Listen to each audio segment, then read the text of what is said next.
bienvenue à cette deuxième conférence du cycle numérique, enjeu d'une métamorphose des territoires, organisée en partenariat avec l'agence de Mulhouse.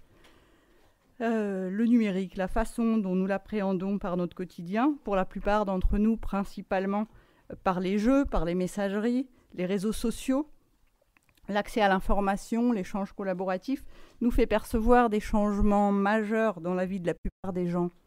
On se devine comme une société aux prémices de mutations profondes, en découvrant chaque jour les potentiels liés à l'outil et à la culture numérique.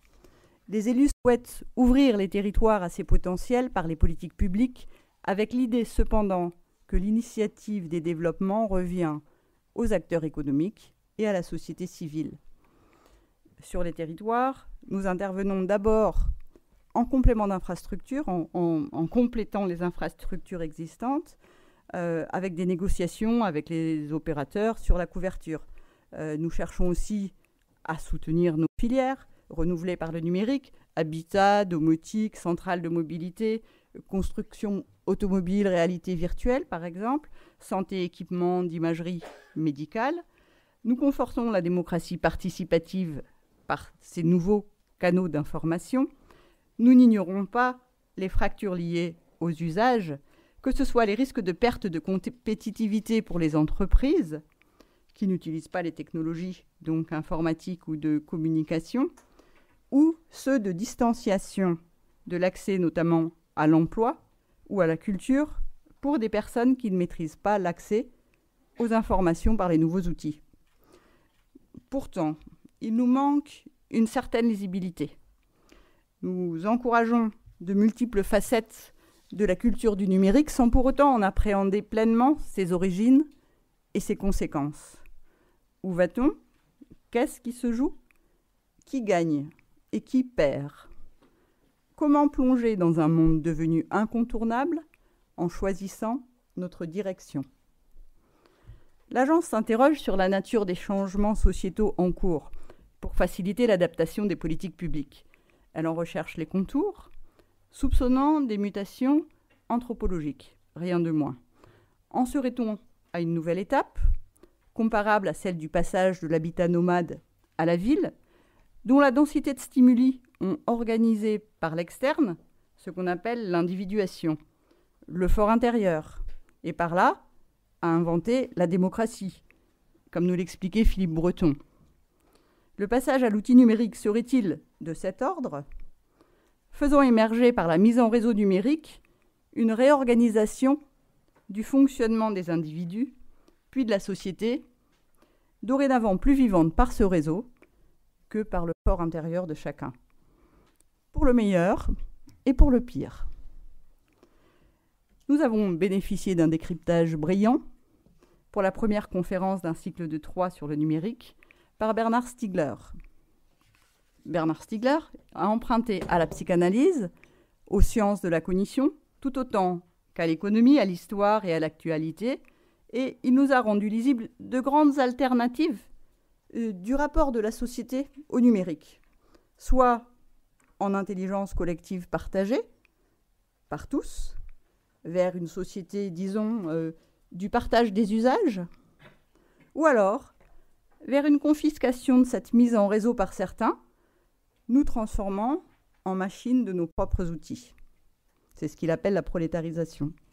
Donc, Valérie Peugeot, à partir de vos 3 points de vue, qui vous donnent une grande expérience et une grande ouverture, a accepté d'intervenir aujourd'hui pour la deuxième conférence de ce cycle. Donc, vous travaillez en prospective dans un laboratoire de recherche, Orange Lab. Vous êtes vice-présidente du Conseil national du numérique, qui vient de produire le très remarqué rapport sur l'inclusion numérique. Vous nous expliquiez tout à l'heure qu'il s'agit de réfléchir à la façon dont le numérique peut être mobilisé pour inclure chacun. Et vous êtes présidente d'une très ancienne association de l'Internet citoyen, VCAM. La thématique que vous explorez, en continuité de Bernard Stiegler, ce soir, nous aidera vraiment à une meilleure appropriation d'enjeux essentiels de fonctionnement de notre société. Parmi les nombreux thèmes que vous mettez en lumière, la notion de bien commun, cette notion ancienne redevient d'actualité, associant une ressource, un groupe d'usagers et des règles de gouvernance de ce groupe. C'est par ce positionnement qui n'est pas celui d'intérêt général, qui n'est pas non plus celui du public ou du privé, que cette notion redevient d'actualité. C'est-à-dire qu'on voit quelque chose qui émerge, qui est quelque chose de différent de ce qu'on voit en général. C'est d'ailleurs le sujet choisi par la FNO pour son colloque annuel, les 17 et 18 novembre à Paris. Et vous êtes invité à vous inscrire, si cela vous intéresse, sur le site de la FNO ou à contacter l'agence. Travail collaboratif, bien commun, potentiel du numérique et bien au-delà. Valérie Peugeot, la parole est à vous, nous sommes impatients de vos éclairages. Effectivement, pour faire peut-être un petit clin d'œil à Bernard Stiegler, lui parle souvent, et peut-être qu'il a employé ces termes-là avec vous, il parle de rupture épistémique. Hein, il reprend ce concept de Michel Foucault et il explique que nous sommes dans une période où, enfin, chaque période de l'humanité, il y a des savoirs, des idées, des concepts qui s'agencent d'une certaine manière et qui se traduisent sous forme sémantique par des mots et qui montrent les ruptures quand on passe d'une épistème à une autre épistème. Et aujourd'hui, effectivement, je pense que nous sommes dans une rupture épistémique très profonde et que le petit glissement sémantique que probablement ceux qui ont 20 ans n'ont pas forcément noté, qui est le passage des NTIC, hein, souvenez-vous ce terme qu'on employait il y a 20 ans, qui a peu à peu disparu du paysage et qui a été remplacé par numérique, et ben en fait, c'est pas anodin. C'est bien plus que une mode, mais c'est la traduction de la profondeur de ce changement sociétal dont parlait Anne à l'instant. Et nous sommes pourtant dans une période assez paradoxale où en fait on a l'impression que de plus en plus de gens se rendent compte de la profondeur de cette mutation parce qu'elle est dans nos vies quotidiennes, hein, vous l'avez dit, dans la manière dont nous nous déplaçons, nous socialisons, nous travaillons, nous nous soignons, nous apprenons. On voit bien que le numérique prend part dans ces mutations à l'œuvre. Et en même temps, quand on lit nos médias, quand on écoute les politiques, on a l'impression qu'ils continuent de garder une lecture purement technique et économique du numérique et qu'ils oublient cette dimension sociétale et qu'ils font comme si on était finalement dans une espèce de prolongation des précédents changements technologiques, mais pas dans une véritable mutation. Donc, en fait, il me semble que quand on écoute encore une fois, ce miroir que nous tendent les politiques et les médias, le numérique n'est pas pensé comme étant politique, au sens du politique, pas au sens de la politique, hein, au sens fort du politique. Et cela me semble d'autant plus paradoxal que quand on fait un petit retour en arrière dans l'histoire des technologies de l'information et de la communication, et quand on regarde comment les pères fondateurs, quelque part, de ces technologies, celles qui sous-tendent aujourd'hui ce qu'on appelle le numérique, je veux dire le PC, l'ordinateur personnel, l'infrastructure Internet, le web, etc.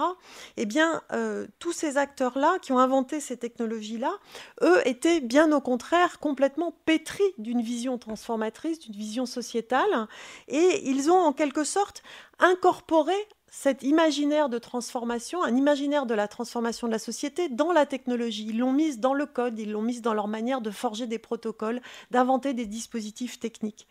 Et de fait, c'est quelque chose qui a été formidablement puissant, puisqu'on a vu en l'espace de 30 ans une innovation comme l'humanité en a peu connu en termes d'intensité de rythme.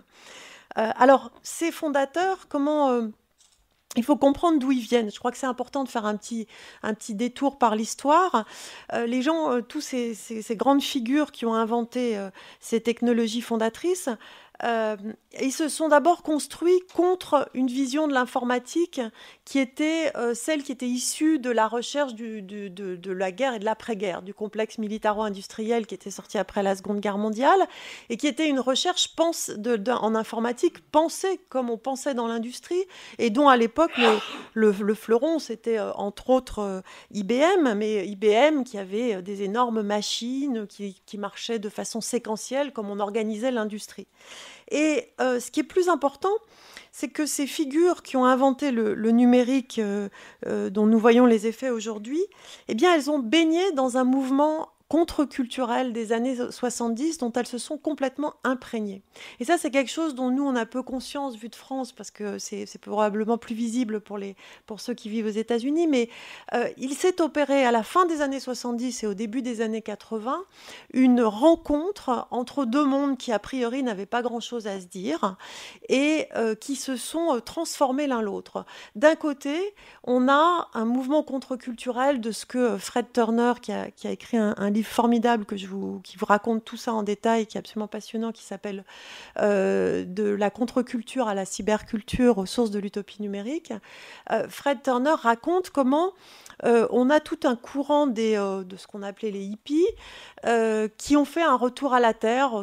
Aujourd'hui, on les appellerait des bobos, hein, mais qui étaient effectivement des jeunes qui sortaient plutôt de classes aisées et qui n'ont pas pris le chemin de ce qu'allait devenir la New Left, c'est-à-dire toute cette gauche américaine qui s'est érigée contre la guerre du Vietnam, sur la libération sexuelle, la libération des femmes, etc., et qui était très en prise avec la politique. Eux n'étaient pas du tout intéressés par la politique politicienne et ils sont plutôt retournés à la terre.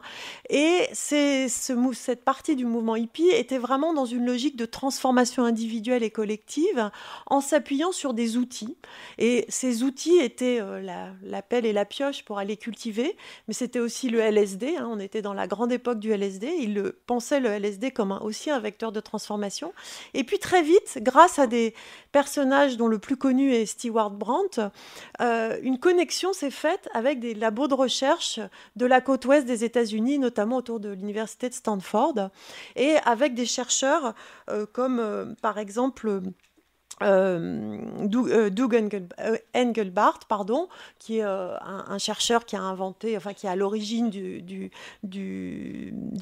la micro-informatique, qui a inventé la souris, qui a inventé les premiers outils coopératifs, et qui, lui, concevait vraiment l'ordinateur comme une technologie qui permettait de distribuer de l'intelligence entre les individus à l'intérieur du système technique, dans une espèce de coévolution entre l'individu et la machine. Et dans son esprit, le calcul informatique était une source de libération. Et donc on va avoir une espèce de jonction entre ce monde de la recherche complètement avant-gardiste et ce mouvement contre-culturel qui vont travailler ensemble, reliés par un outil à l'époque papier qui s'appelait le Whole Earth Catalog, dont vous voyez ici la dernière édition à droite, le dernier numéro, qui était une publication animée par Stewart Brand, ce fameux personnage, et puis qui ensuite s'est transformé dans la première communauté virtuelle qui s'appelait le WELL, le Whole Earth Electronic Link. Voilà, je m'arrête là sur cette histoire-là, mais c'est important de comprendre comment se sont imbriqués contre-culture et informatique, et c'est ces gens-là qui ont donné naissance à ce qu'aujourd'hui on appelle le numérique. Et il y a un sociologue qui s'appelle André Gunther qui résume très bien les utopies dont ces acteurs-là étaient porteurs. Il dit que, et je le cite, l'essor des technologies de la communication numérique a été nourri par 3 utopies complémentaires, celle d'un univers documentaire plus riche que tout ce qui avait été jusque-là imaginable, librement accessible, et de fait aujourd'hui on le vit les uns et les autres, celle de la contribution bénévole des amateurs, principaux acteurs de cette révolution du savoir. Donc c'est vraiment l'idée qu'il n'y a plus les consommateurs d'informations d'un côté et puis les médias de l'autre, mais que chacun d'entre nous pouvons être producteurs, amateurs, mais producteurs d'informations, et celle de la propriété collective issue de l'échange égalitaire entre pairs. Et j'aurais tendance à rajouter une 4e utopie qui sous-tend un peu ces 3 visions, c'est l'idée chez tout ce collectif d'acteurs que une infrastructure distribuée, ouverte, contributive est à la fois la condition et le facilitateur de l'épanouissement de ces communs de la connaissance, c'est ça dont parle André Gunther, qui sont coproduits par une myriade d'auteurs. Alors je prends un instant, je fais un petit insert pour expliquer peut-être plus précisément ce que je veux dire par commun. Anne a commencé à l'introduire, mais je crois que c'est très, très important parce que c'est un terme qui n'est pas forcément bien compris, et il y a surtout souvent des confusions entre le bien commun, les biens communs, les communs, enfin voilà, l'intérêt général, les biens publics. Donc, je n'ai pas le temps de définir tous ces concepts, mais ici, je veux vraiment parler en français, on dit bien commun. De plus en plus, le mot bien tombe et on parle des communs tout court, au sens de commons en anglais. Et je reprends la compréhension de ce terme tel qu'il a été développé et travaillé pendant 30 ans par Elinor Ostrom, qui était la prix Nobel, la première femme à avoir le prix Nobel d'économie en 2009. Qui est décédée entre-temps.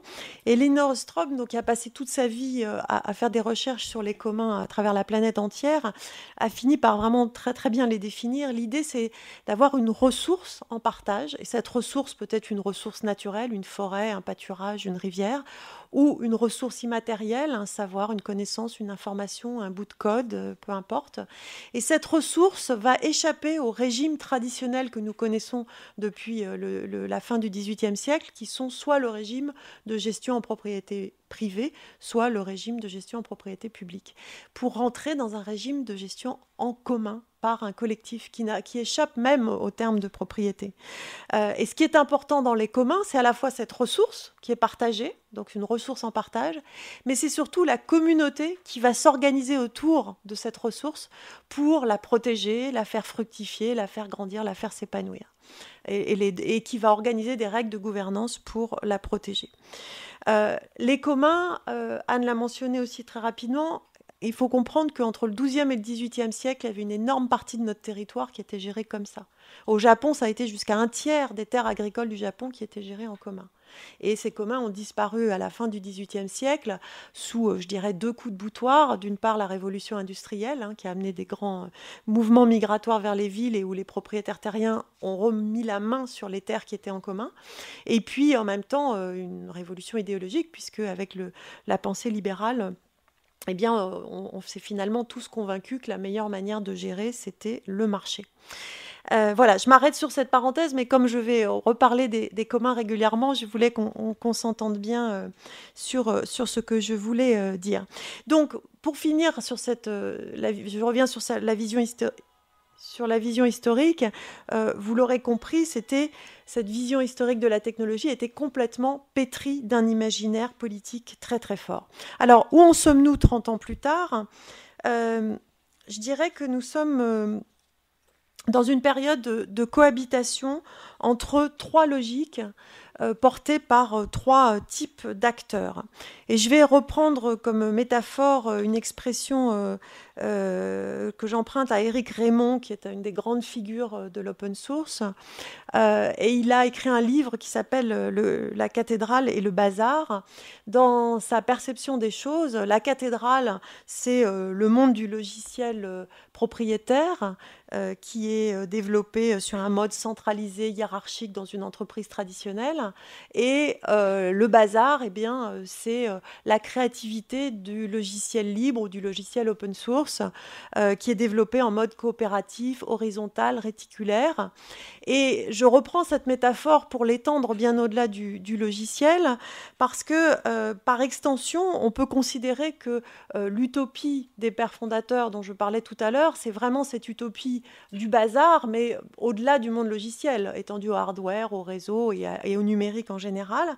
Et encore plus au-delà de la technologie, c'est une utopie d'un monde décentralisé, organisé en petites entités, en petites unités autonomes et créatives, alors que la cathédrale représente le monde industriel pré-numérique, qui est structuré, qui est solide, qui a fait la preuve de sa solidité pour une grande partie, donc qui a la solidité de la cathédrale, mais qui en même temps reste organisé sur un mode très statique, très descendant, très hiérarchique.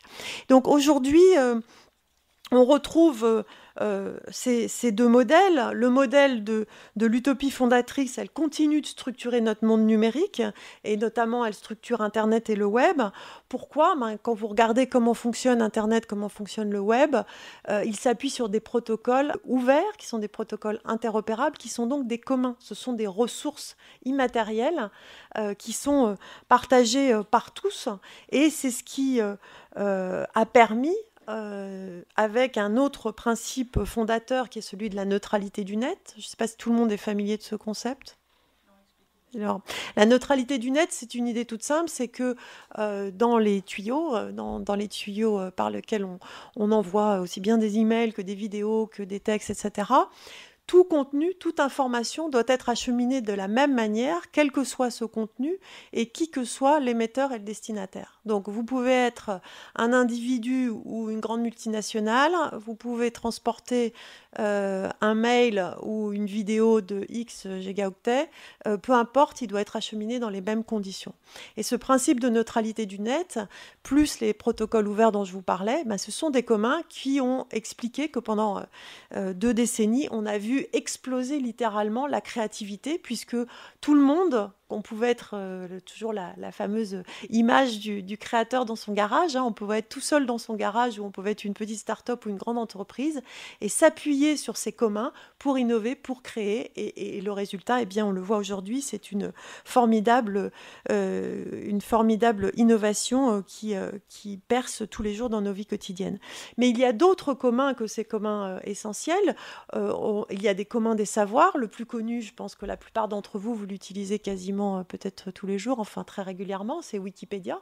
Wikipédia qui est un commun de la connaissance par essence, mais on pourrait en citer d'autres, tout ce qui est la science ouverte, OpenStreetMap aussi, peut-être que certains d'entre vous connaissent, qui est une sorte de Google Maps, mais en commun, ouvert, participatif, où chacun d'entre vous, vous pouvez rajouter de l'information et vous pouvez utiliser librement la carte dans vos propres services, sites web, etc.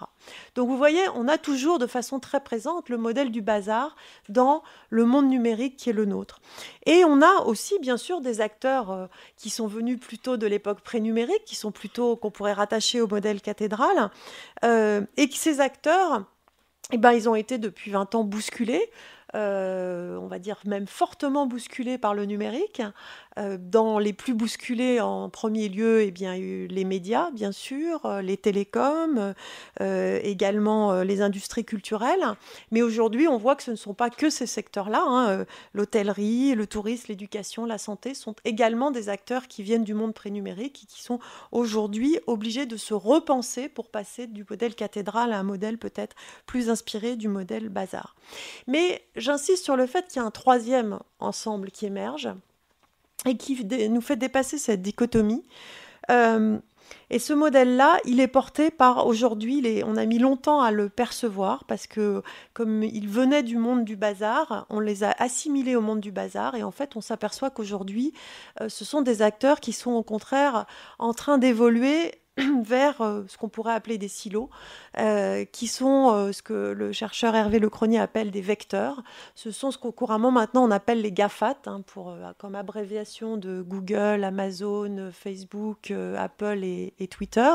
Ce sont mais on pourrait rajouter Alibaba, on pourrait rajouter des acteurs chinois ou d'autres d'ailleurs, donc ces énormes géants du web, qui eux sont venus, donc se sont grandis sur ces communs de l'Internet, mais qui sont aujourd'hui en train de se refermer, qui se sont nourris d'un écosystème et sont en train de devenir des boîtes noires, des plateformes qui s'appuient sur des masses de données et qui ont des algorithmes complètement opaques dont personne ne sait comment ils fonctionnent, c'est leur secret de fabrication, mais qui de fait sont en train de devenir les cathédrales du XXIe siècle et probablement des cathédrales beaucoup plus, on va dire, en situation de monopole ou d'oligopole qui posent des problèmes très lourds sur lesquels je pourrais revenir et sur lesquels le Conseil national du numérique a publié un rapport il y a quelques mois que je vous invite à consulter.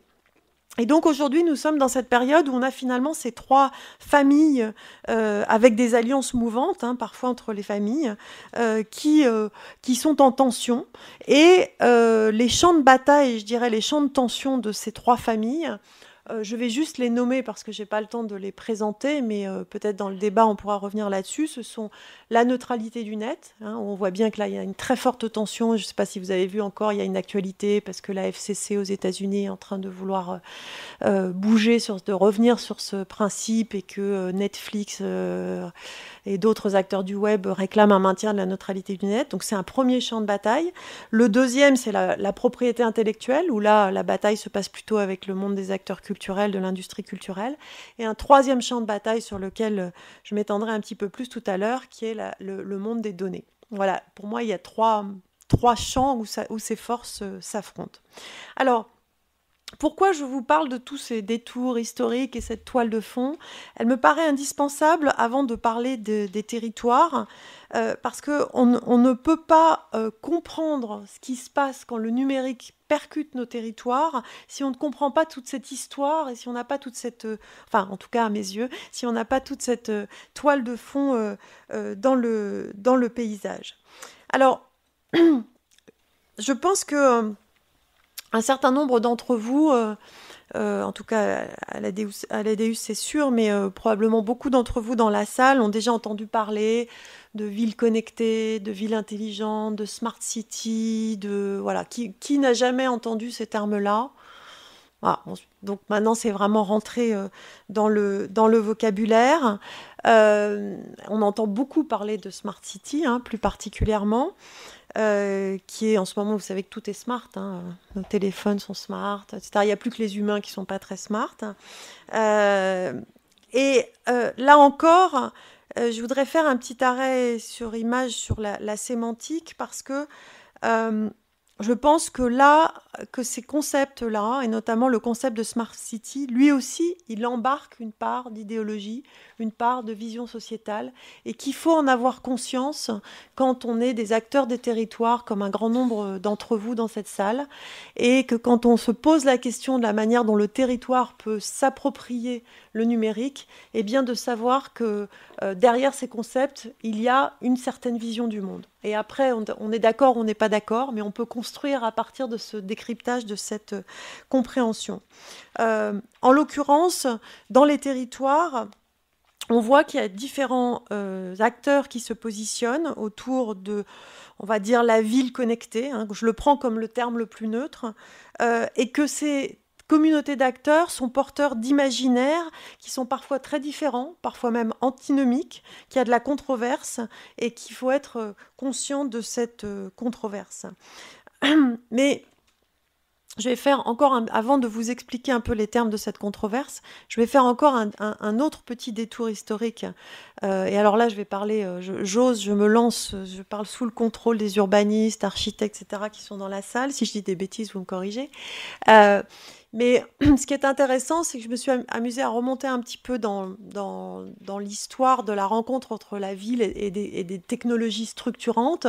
Et je me suis aperçue que dans chaque période, on avait aussi à chaque fois des imaginaires très très chargés. Je vais prendre deux exemples. Le premier, c'est celui de l'électricité, qui est au tournant du 19e et du 20e siècle.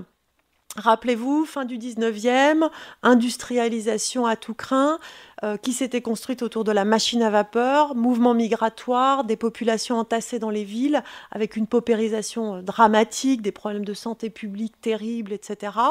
Et arrive l'électricité.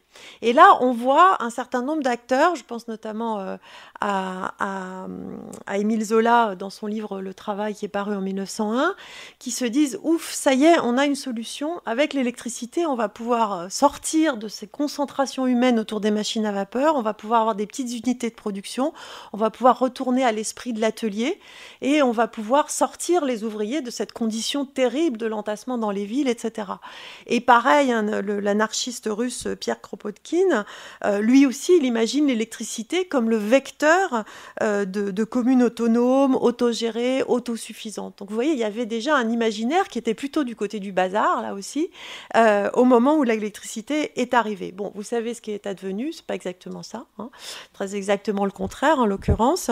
Donc c'est le chemin inverse qui a été pris, on a construit des grandes unités de production, on a relié tout ça avec le rail, le télégraphe, le téléphone, l'électricité, etc. Et puis d'ailleurs ça a divisé la gauche, hein, puisque là je vous parlais d'un anarchiste, mais les mouvements socialistes de l'époque, eux, au contraire, voyaient dans les grandes usines l'occasion de fédérer, de construire de la solidarité entre les ouvriers. Donc ils n'ont pas du tout adhéré au rêve du bazar, ils ont plutôt participé au rêve de la cathédrale. Un deuxième exemple qui est celui de l'automobile. qui a façonné le développement urbain des États-Unis autour du milieu du XXe siècle. C'est très amusant, et là, le document que vous voyez là, à droite, en est extrait. En 1939, General Motors participe à l'exposition universelle, et il présente, vous trouverez ce document en ligne sur Internet Archive, il présente sa vision de la ville du futur. Et dans sa vision de la ville du futur, c'est ce qui est devenu la ville américaine, peu ou prou. Et General Motors va faire, aujourd'hui on parlerait de lobbying, un activisme énorme pour convaincre les autorités publiques de construire des autoroutes. Et c'est ce qui a, de manière à encourager les Américains à acquérir 1 puis 2 voitures par foyer. Et c'est comme ça que la ville américaine s'est restructurée. On a quitté la ville foisonnante, bourgeonnante, historique, pour aller vers des villes organisées, structurées autour des centres commerciaux. Je vous renvoie là-dessus aux écrits de David Harvey qui sont absolument passionnants. Donc vous voyez, à chaque fois, quand une technologie percole la ville, on a une mise en tension d'imaginaires très très différents, et on a des acteurs qui se positionnent dans une approche performative, c'est-à-dire que l'approche de General Motors, c'était vraiment une prise de dessiner la ville de demain, et pour que celle-ci advienne. Quand on revient à notre ville numérique, je vous propose de faire un petit détour pour comprendre d'où vient le concept de Smart City dont on entend parler si souvent. Alors déjà, ce concept a émergé, là il faut s'éloigner un petit peu de Strasbourg et avoir une vision mondiale, contexte d'une pression démographique galopante sur la plupart des villes du Sud, et avec des enjeux qui gagnent en complexité tous les jours pour les collectivités territoriales, au point que souvent elles sont très très dépassées par un certain nombre de problèmes à gérer. Et au milieu des années 2000, IBM IBM se met à s'intéresser aux collectivités territoriales et voit les collectivités territoriales comme un relais de croissance pour lui après son travail avec le monde de l'entreprise.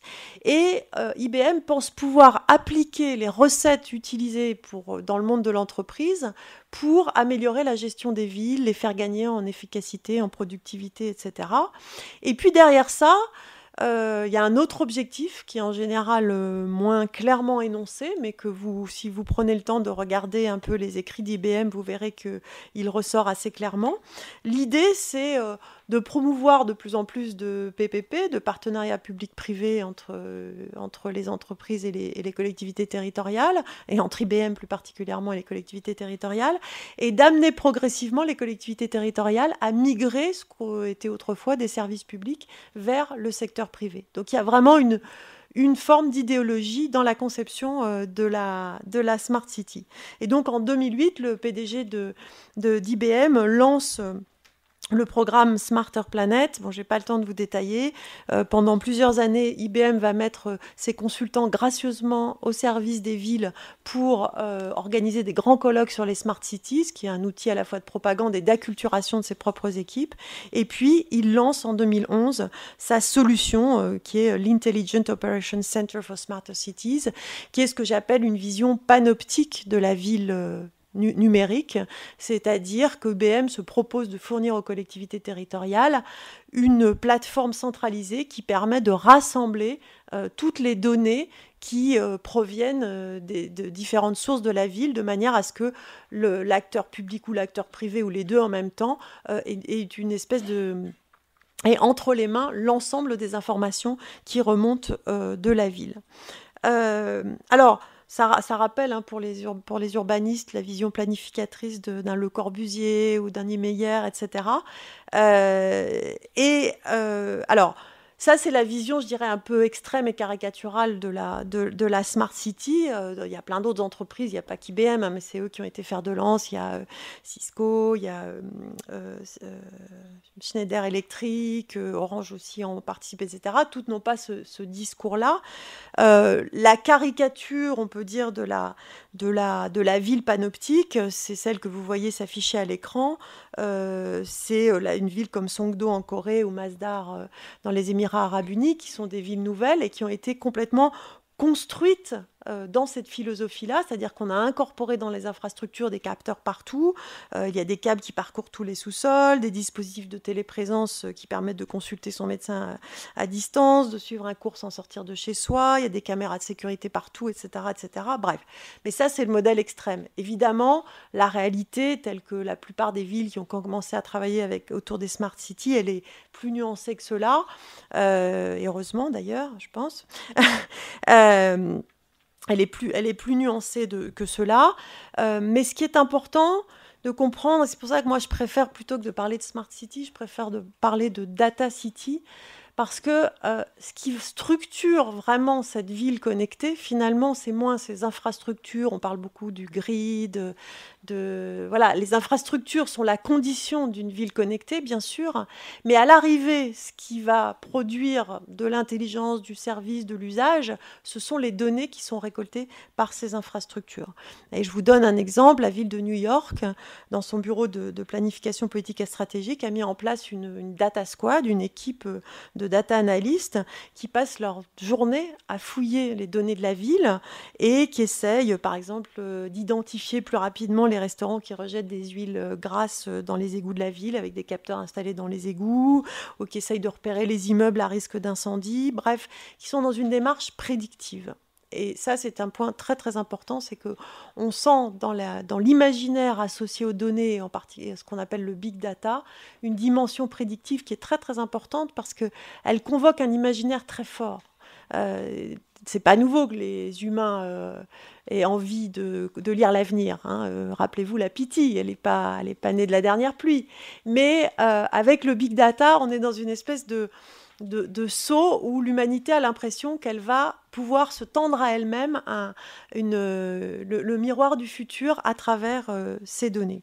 Alors, qu'on soit dans la version un peu extrême ou qu'on soit dans les versions plus tempérées de la Smart City, la critique principale que moi j'émets à l'égard de cette approche, c'est qu'on a un grand absent ou quasi absent qui est l'habitant, qui est le citoyen. Parce qu'en réalité, ces villes sont pensées comme des villes servicielles où les collectivités locales et les acteurs privés, avec ou sans ou séparément, vont proposer un certain nombre de fonctionnalités, soit en B2B, soit en B2C, mais l'habitant n'est vu que comme un consommateur de services et pas comme quelqu'un qui est coproducteur de sa ville, comme un citoyen à part entière qui participe de l'évolution de sa ville et de sa conception. Et ça, c'est complètement anachronique par rapport à ce que le numérique permet et à cet idéal du bazar participatif dont je vous parlais tout à l'heure.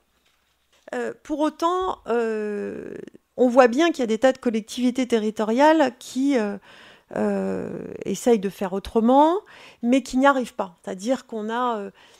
dans le discours autour de la Smart City, si vous le regardez depuis maintenant 5-6 ans, il a évolué. C'est-à-dire que peu à peu, on réintroduit la figure de l'habitant, on réintroduit la figure du citoyen. Et beaucoup de discours autour de la Smart City disent ça va permettre aux citoyens de participer plus à la vie de sa ville, ça va transformer la gouvernance, etc. Et puis quand vous prenez le temps de faire un petit benchmark de ce qui se passe vraiment dans les villes qui travaillent autour de la Smart City, on s'aperçoit que en réalité, on avance très bien sur le grid, sur l'énergie, sur tout ça, on sait faire. Il y a plein de choses qui avancent, mais par contre, le parent pauvre, c'est justement la place du citoyen. Alors, à côté de ça, il y a des tas de choses qui se passent dans les territoires et qui, eux, sont complètement inspirés du modèle bazar. Moi, j'ai observé 3 familles d'acteurs qui sont plutôt du côté du bazar. Alors, ça n'a pas la prétention à l'exhaustivité, mais je voudrais vous les présenter rapidement. La première famille, ce sont des acteurs qu'on pourrait appeler de l'innovation sociale. L'innovation sociale, je ne sais pas si tout le monde est familier du concept, mais c'est l'idée qu'à un moment, quand il y a une problématique dans un quartier, dans une ville qui n'est prise en main ni par le secteur privé ni par le secteur public, eh bien, les gens s'auto-organisent et innovent ensemble pour apporter une réponse à une problématique sociale, qu'elle soit, quand je dis sociale, ça devrait être sociétale en fait, mais c'est le terme consacré, que ce soit une problématique d'ordre écologique, d'absence de crèche, d'urbanisme ou autre. Enfin, urbanisme moins d'ailleurs, mais bon. Donc, on a dans les territoires des acteurs de l'innovation sociale, des acteurs de l'économie sociale et solidaire, des urbanistes, des designers, des collectifs d'habitants informels qui s'emparent du numérique pour co-concevoir leur ville en lien ou pas avec la municipalité selon les cas. Quelques exemples ici très rapidement. En haut à gauche, vous voyez Change by Us. C'est une plateforme qui a été créée à New York et puis qui a essaimé dans d'autres villes des États-Unis, où vous voyez, c'est un mur à idées où des collectifs d'habitants postent une idée en disant voilà, là il y a un coin de ville entre deux rues qui est à l'abandon, personne n'en fait rien, etc. Et si on montait une mini-ferme avec 3 poules et 2 lapins pour que les enfants du quartier découvrent ce que c'est que d'avoir 3 poules et 2 lapins. Voilà. Donc vous avez des tas d'idées plus ou moins audacieuses, plus ou moins microscopiques, et ils utilisent le numérique pour construire des collectifs qui vont transformer ces idées-là en réalité. OpenStreetMap, que j'ai mentionné tout à l'heure, qui est la cartographie participative, je la refais figurer ici parce que on a de plus en plus des villes en France où des collectifs se mettent en place qui organisent des cartoparties. Cartoparties où chacun d'entre nous peut aller, et c'est une manière d'apprendre à co-construire du commun cartographique, et c'est aussi une manière de participer à un partage de savoir avec sa ville et de donner à voir un visage de la ville qui n'est fourni ni par la puissance publique ni par les acteurs privés. En haut à gauche, en haut à droite, c'est un projet qui cette fois-ci associe la ville de Rotterdam et les habitants, qui est un projet urbanistique où la ville a proposé aux habitants de voter pour un choix en ligne, par une plateforme en ligne, pour un choix de projet urbanistique. Et ils ont choisi une passerelle qui désenclavait un quartier nord de Rotterdam et le reliait au centre-ville. Et ensuite, cette passerelle a été cofinancée par des fonds publics et du crowdfunding. Et vous voyez sculpté sur les montants des bois tous les donateurs qui ont participé, tous les citoyens qui ont participé à la construction de ce projet-là. Unlimited City, c'est une petite des urbanistes un collectif d'urbanistes qui s'appelle UFO, qui ont développé je vous invite vraiment à aller voir leur site web, c'est passionnant, cet outil qui permet donc sur une tablette, on va en rue quand il y a un projet urbanistique à définir, avant de faire intervenir les urbanistes, etc. On va interroger les habitants du quartier et on peut simuler sur la tablette, tout a été préparé avant, on peut simuler sur la tablette des évolutions du quartier, mettre plus de verre, plus de pistes cyclables, monter les immeubles et descendre, et comprendre les implications budgétaires. C'est à la fois un outil pédagogique, mais c'est surtout un formidable outil pour que les habitants soient partenaires de la construction de leur ville. Et juste pour finir, parce qu'on pourrait multiplier les exemples à l'envi, mais ce qui est important de comprendre là, c'est que tous ces dispositifs outillés de numérique, ils peuvent même, je dirais dans la situation la plus audacieuse, permettre une forme de résilience des villes. Et là, je vous ai mis l'exemple de Détroit. Vous savez que Détroit est une ville complètement sinistrée économiquement, qui est en faillite, etc. Et vous avez à Détroit une extraordinaire créativité avec des tas de collectifs qui se sont mis ensemble à travers cette plateforme qui s'appelle Détroit Urban Innovation Exchange, et qui fédère et qui met en musique et qui organise toute cette innovation sociale pour sauver. Là, on est vraiment dans une opération de sauvetage de la ville et des habitants par eux-mêmes, puisqu'ils sont abandonnés de la puissance publique et du secteur privé. La deuxième famille, et je vais peut-être aller plus vite, ce sont les tiers-lieux qui se multiplient en ce moment dans les territoires. Quand je dis tiers-lieux, je pense les coworking space, les espaces de travail partagés, je pense au Fab Lab, vous savez, qui est ces lieux où on peut, qui sont outillés aussi bien de tournevis que d'imprimantes 3D ou de fraiseuses électriques, et où les habitants peuvent venir apprendre, réparer, se former, apprendre à ce qu'on appelle le do-it-yourself, le bricolage du numérique. Ils peuvent le faire eux-mêmes. On peut parler aussi des hackerspace, qui sont des sortes de laboratoires citoyens dans lesquels, je vous donne un exemple, le hackerspace du Media Lab de Madrid. Il y a des hackers qui apprennent aux gens à fabriquer à partir de matériaux de récupération des œufs remplis de capteurs qui permettent de mesurer la pollution de la ville et donc d'avoir une source d'information indépendante sur l'état de l'air à Madrid. Voilà, le genre de choses qu'on voit émerger dans ce type de lieu. Vous voyez, là, on est typiquement dans du numérique qui rend les gens autonomes, qui rend les gens en capacité d'inventer eux-mêmes. Donc, ce qui est important, avec tous ces tiers-lieux, c'est que jusqu'ici, on était plutôt dans un Fab Lab par-ci, un Living Lab par-là, etc. Il y a certaines villes qui passent un cap. Je pense à la ville de Barcelone, qui a décidé de vraiment inscrire dans la structure de sa ville les Fab Labs, puisque ils vont mettre un Fab Lab par quartier. Et le Fab Lab sera à Barcelone au XXIe siècle, l'équivalent de la bibliothèque au XXe siècle, ou la médiathèque au XXe siècle. La troisième famille, elle est plus compliquée à décrire et plus ambiguë. C'est la famille de ce qu'on appelle la consommation collaborative. C'est toutes ces nouvelles pratiques où la relation, au lieu de s'organiser entre une entreprise et un consommateur et un client, elle s'organise entre deux individus et elle est médiée par une plateforme numérique. Donc c'est dans les plus connus, Airbnb, Drivey, Blablacar, Uber, etc. Vous avez dû voir un certain nombre de publicités récemment qui sont passées à la télé ou ailleurs. Alors pourquoi ça se rattache au modèle bazar ? Eh bien parce qu'on est typiquement dans des échanges en peer-to-peer, des échanges horizontaux, parce qu'un certain nombre de ces acteurs animent des communautés, organisent des communautés, parce que de fait, ils désintermédient un certain nombre de cathédrales. Vous prenez Uber qui secoue les taxis, vous prenez Airbnb qui secoue les hôteliers, etc. Je ne porte pas de jugement moral. Je dis en quoi ça se rattache on pourra discuter après de est-ce que c'est bien, pas bien, etc. Mais en tout cas, voilà. Et puis, les acteurs de la consommation collaborative énoncent un certain nombre de promesses en termes de nouvelle sociabilité, de consommer plus durable, de consommer plus malin, de consommer... Voilà. Donc, on est un peu à nouveau dans une forme d'idéal. Mais clairement, cette consommation collaborative, elle se situe plus du côté du consommateur empowered que du citoyen empowered. On est encore dans une vision très consommation. Et je dis que c'est ambigu par rapport aux deux autres familles, dans le fait de les relier au modèle cathédrale, au modèle bazar, parce qu'on s'aperçoit qu'il y a un certain nombre de ces plateformes qui, en fait, sont en train de glisser vers le modèle des vecteurs, le modèle des silos dont je parlais tout à l'heure. Quand vous regardez comment se comporte Airbnb ou comment se comporte Uber, ils ont des logiques monopolistiques. Ils essayent d'établir un précaré et ils s'appuient sur les effets réseau du numérique, le côté premier entrant, je n'ai pas le temps de rentrer dans la mécanique, mais pour autant, ils glissent progressivement du modèle bazar vers le modèle des vecteurs. Je reviens à ma ville qui produit de la donnée en masse et qui en produira de plus en plus. Ce qu'il faut comprendre, c'est que ça fait longtemps que les villes produisent des données.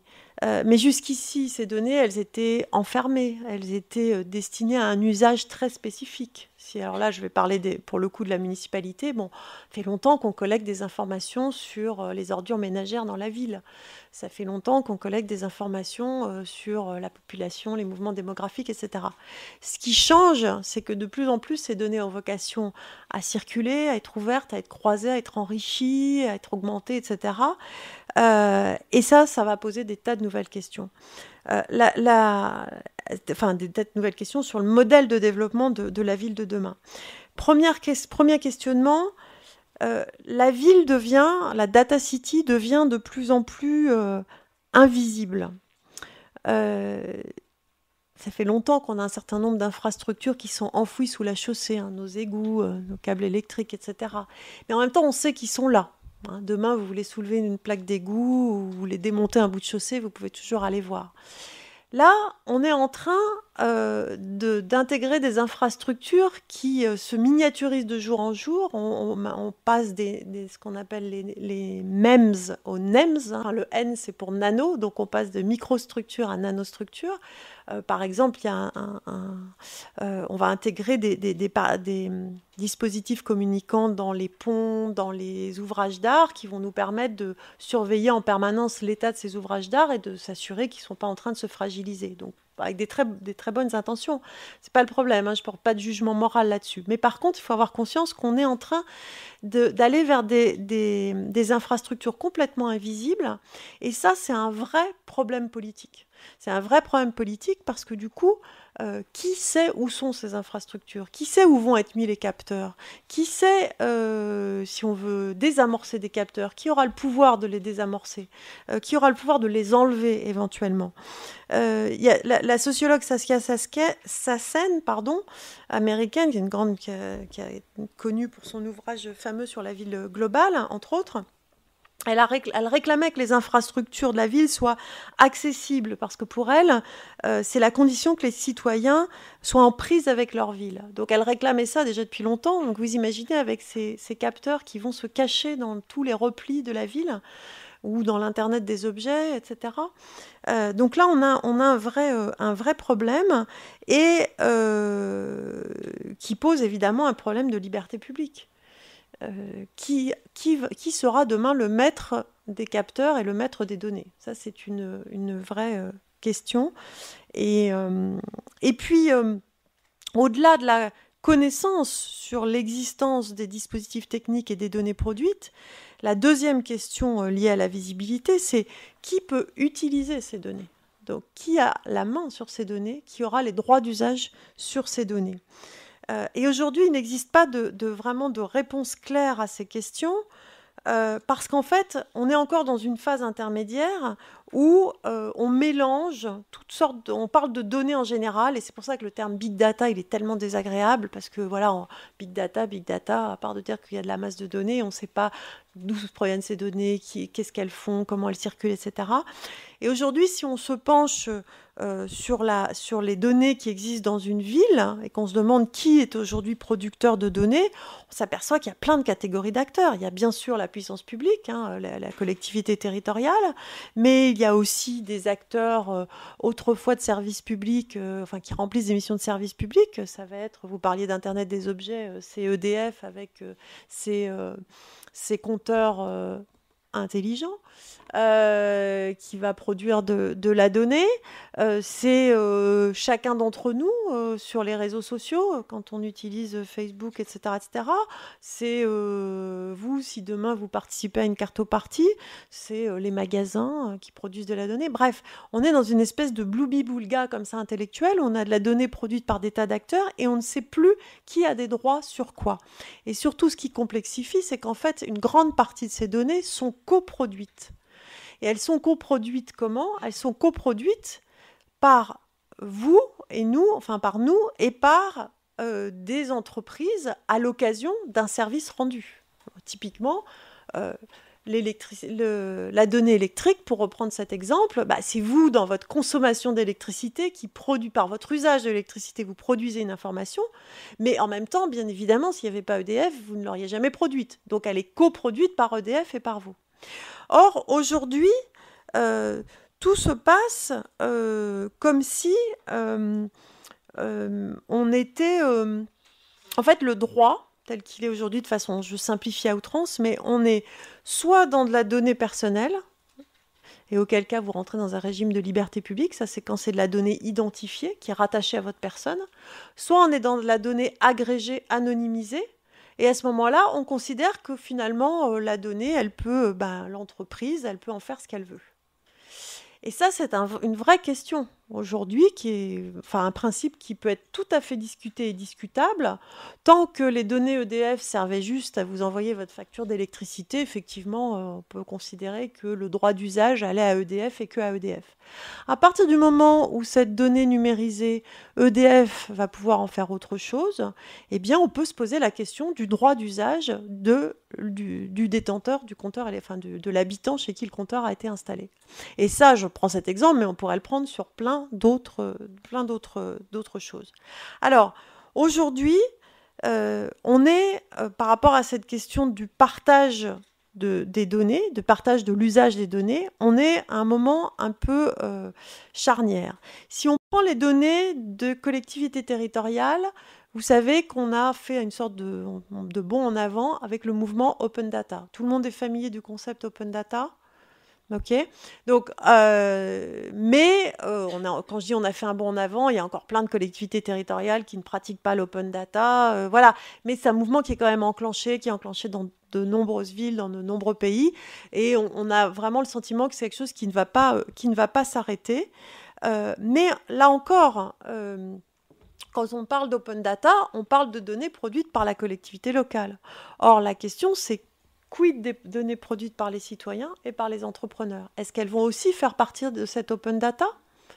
Oui, non, à quelles conditions? Là, on est vraiment dans un questionnement qui n'est pas abouti.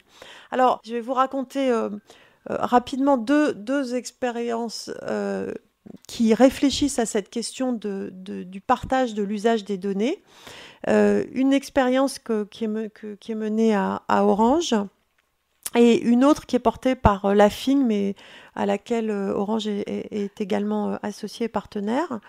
Et qui sont, à mon avis, pour l'instant, c'est de la recherche pure, hein, mais ce sont des expérimentations tout à fait intéressantes parce que justement, elles commencent à chatouiller cette idée que la valeur d'usage de la donnée, elle n'est pas forcément réservée à l'entreprise qui la collecte, mais qu'elle peut être partagée avec l'usager. Alors, très vite sur D4D Challenge, là, c'est un projet qui est dans sa 2e édition, où on a, c'est une première au monde, on a pris, je vais vous parler de la première édition parce que la 2e n'est pas finie, on a pris 5 mois de données de communication, de téléphonie de Côte d'Ivoire, et on les a ouverts aux scientifiques du monde entier, avec des clauses de précaution pour que ces données ne circulent pas, etc., parce que c'est quand même des données très sensibles. On les avait bien sûr anonymisées, re-anonymisées, jeté la clé dans le puits, etc. Mais voilà. Et donc, et ça a été absolument passionnant parce qu'on a eu les meilleures équipes de data scientists, de géographes, etc., du monde entier, de tous les labos, qui ont participé à ce concours et qui ont imaginé des usages nouveaux à partir de ces données de téléphonie, en les croisant avec d'autres données, avec la condition de ce concours, c'était que ces usages servent au développement de la Côte d'Ivoire. Donc c'était pas juste faire du business, c'était vraiment que c'est un intérêt pour le développement de la Côte d'Ivoire. Et je vais donner un exemple qui nous ramène directement à la ville qui est sortie de ce concours. Une équipe a proposé d'utiliser les données de communication pour comprendre les déplacements des gens dans la ville, des individus dans la ville, et ensuite proposer à la collectivité territoriale de repenser son schéma directeur de transport public pour l'adapter à la réalité des déplacements humains dans la ville. Et vous savez que les déplacements dans les villes africaines, c'est quand même les transports publics dans les villes africaines, voilà, c'est quand même l'horreur. Donc ça, c'est voilà une utilité sociale qui est directement sortie de ces données. Et donc le questionnement, là, on fait une 2e édition au Sénégal en ce moment. Le questionnement aussi pour l'équipe qui porte ce projet-là, c'est de se dire, ben voilà, on voit que les données dont Orange dispose, elles peuvent vraiment avoir un intérêt pour les pays en développement. Une fois qu'on sait ça, parce que pour l'instant c'est que de la recherche, quel modèle on imagine pour que ça puisse vraiment bénéficier à ces pays-là? C'est un questionnement ouvert, hein. On n'a pas la réponse, en sachant qu'en même temps, Orange est une entreprise qui doit gagner de l'argent, c'est pas un organisme philanthropique, etc. Donc c'est un vrai questionnement qu'on mène aussi avec l'équipe de la RSE, de la responsabilité sociale de l'entreprise. Une autre expérience qui, cette fois-ci, n'est pas du tout du big data, puisque dans le D4D, on est dans de la donnée agrégée, anonymisée en masse, qui est au contraire du microdata, et qui est une expérience portée par la Fondation Internet Nouvelle Génération, qui dit on va partir de l'idée que si on veut réconcilier vie privée et données, il faut restituer la donnée aux individus. Il faut que l'individu puisse reprendre le contrôle sur sa donnée. Et donc l'expérimentation, elle a consisté à mettre autour de la table 6 grandes entreprises, Orange, AXA, les 3 mousquetaires, 3 banques, enfin, etc. Et on a pris un panel de 300 entreprises, de 300 clients qui étaient clients d'au moins 2 ou 3 entreprises de ces 6 grands groupes. Et on leur a donné dans une plateforme numérique, on leur a rendu les données dont on disposait sur eux, leurs données de téléphonie, leurs données assurantielles, leurs tickets de caisse au supermarché, etc. Avec un double objectif qui était de voir ce que les gens en font. Est-ce que ça les intéresse? Est-ce que c'est anxiogène? Est-ce que ça les rassure? Est-ce qu'ils ont envie d'en savoir plus? Est-ce que ça leur apprend des choses sur eux-mêmes, etc. Donc vous voyez, on était vraiment dans la logique du partage de la valeur d'usage de la donnée. Et en même temps, l'autre partie de l'expérimentation, c'est d'ouvrir ces données à des startups, des designers, etc., pour imaginer des services en croisant ces données. Donc vous voyez, sur une logique gagnant-gagnant, c'est-à-dire à la fois on ne tue pas l'innovation, mais en même temps on recrée les conditions d'une maîtrise de la donnée par l'individu au lieu de les laisser uniquement entre les mains des entreprises qui les collectent. Et ce sera mon dernier slide. Finalement, je pense que si comme je le souhaite et comme j'espère que vous partagerez mon souhait, on veut que le territoire trouve une forme d'équilibre entre le modèle cathédrale et le modèle bazar que je présentais tout à l'heure. Il faut que nous commencions à imaginer des conditions juridiques, des conditions techniques qui permettent qu'une partie substantielle des données qui sont produites par tous les acteurs de la ville, et pas seulement par la municipalité, et bien qu'une partie substantielle de ces données puisse devenir un commun, c'est-à-dire puisse être une ressource qui ne sera pas soumise à un régime de propriété privée, mais qui soit soumise à ce qu'on appelle un faisceau de droits d'usage ou un bouquet de droits d'usage, avec des droits d'usage qui iront à l'individu producteur de sa trace, de son information, d'autres qui iront à l'entreprise qui les collecte, qui les gère, ou à la ville qui les collecte et qui les gère. Et si on explore cette voie, ce n'est qu'une hypothèse que je livre à votre réflexion. Peut-être que finalement, ce commun des données pourrait devenir à la société numérique du XXIe siècle ce que les protocoles du web ont été au dernier quart du XXe. Et je pense, pour finir, que cette approche par les communs, c'est vraiment une piste essentielle pour que, à la fois, la valeur d'usage des données puisse bénéficier au plus grand nombre, qu'il n'y ait pas une captation systématique de la valeur de la donnée pour la monétiser. Et en même temps, c'est une opportunité pour qu'une multiplicité d'acteurs puissent s'en emparer pour innover, pour imaginer, pour créer des nouveaux services. Et last but not least, c'est aussi une manière de réconcilier l'innovation avec la protection de nos vies privées qui risquent d'être mises à mal au fur et à mesure que des masses de données supplémentaires seront libérées et circuleront.